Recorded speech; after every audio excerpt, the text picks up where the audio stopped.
Hey everyone, have you ever thought about starting a worm farm but have no idea how long it will take to get some of that amazing gardener's gold called worm castings on your houseplants, garden containers, and garden? Well, today I am going to answer this question, and stay tuned to the end because I'm going to give you some awesome tips to get some worm gardener's gold even faster than you could ever imagine.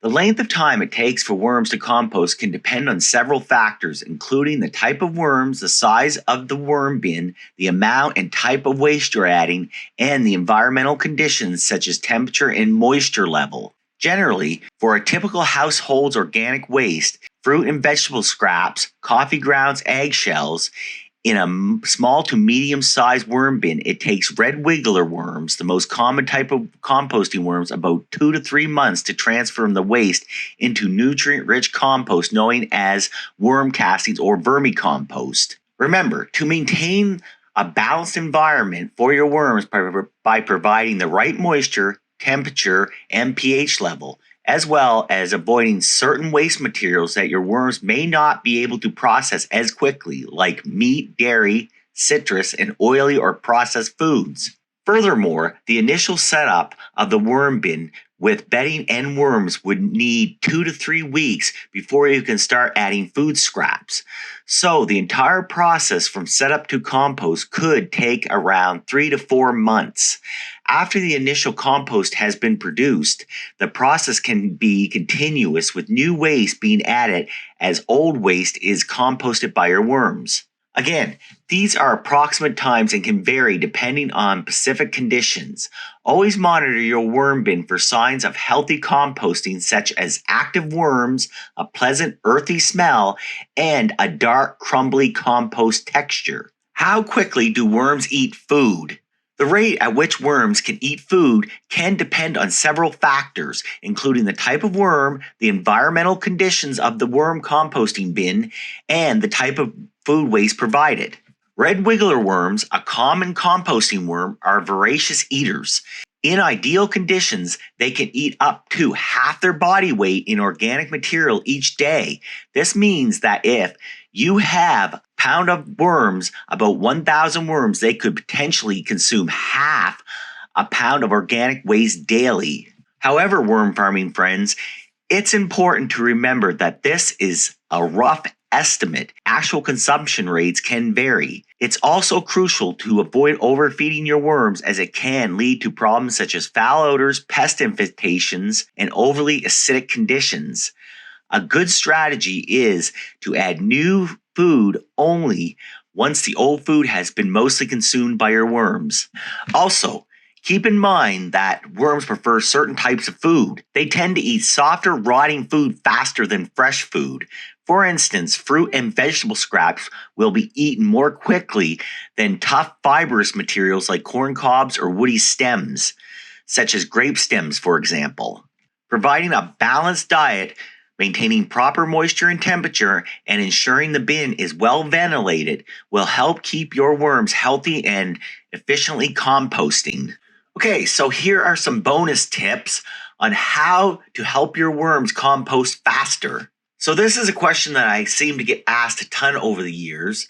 How can I get worm compost even faster for my plants? Well, there is no magical solution to this. There are a few things that worm farmers can do to make this happen even quicker that I will review with you now.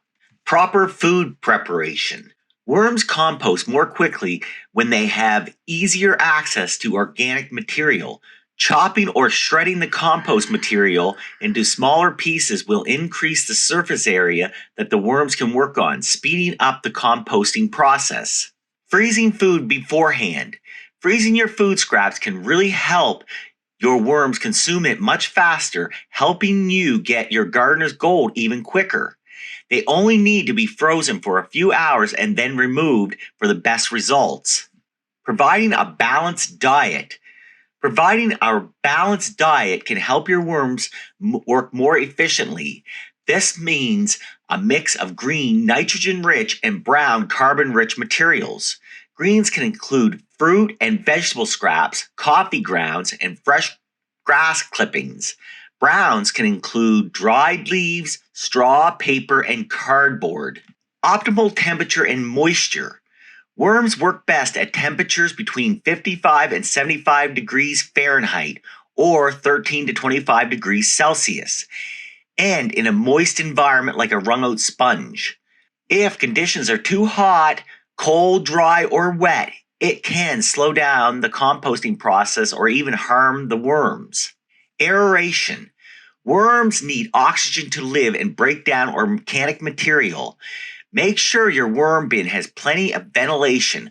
Occasionally, gently stir or turn the bedding to make sure it's not becoming compacted. Proper population size. More worms means faster composting, but only up to a certain point.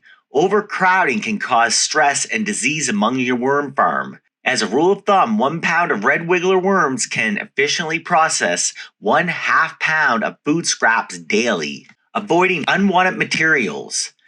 Certain materials like citrus, onion, garlic, spicy peppers, meat, dairy, and oily or processed foods can slow down composting. Avoid adding these to your worm bin if you would like faster compost processing. Remember, every worm bin is a bit different and may require some trial and error to get the fastest composting times. Remember, keep an eye on the health of your worms and the quality of your compost to make sure everything is working as it should. And the last little thing is, I've got this interesting question that I got the other day. And while some of you may find it a bit funny, it is a great question from a new worm farming beginner. And the question was, do earthworms speed up composting? Well, my new worm farming friend, the answer is no. You are better off to have more red wigglers than earthworms in your worm bin, as they are much faster composters as mentioned above. Well, that's it for today's worm farming training video. As always, thank you all for watching. Don't forget to subscribe, like, and share my video with others worm farmers to help them get off to a great worm farming start. Happy worm farming, everyone, and I'll see you all next time.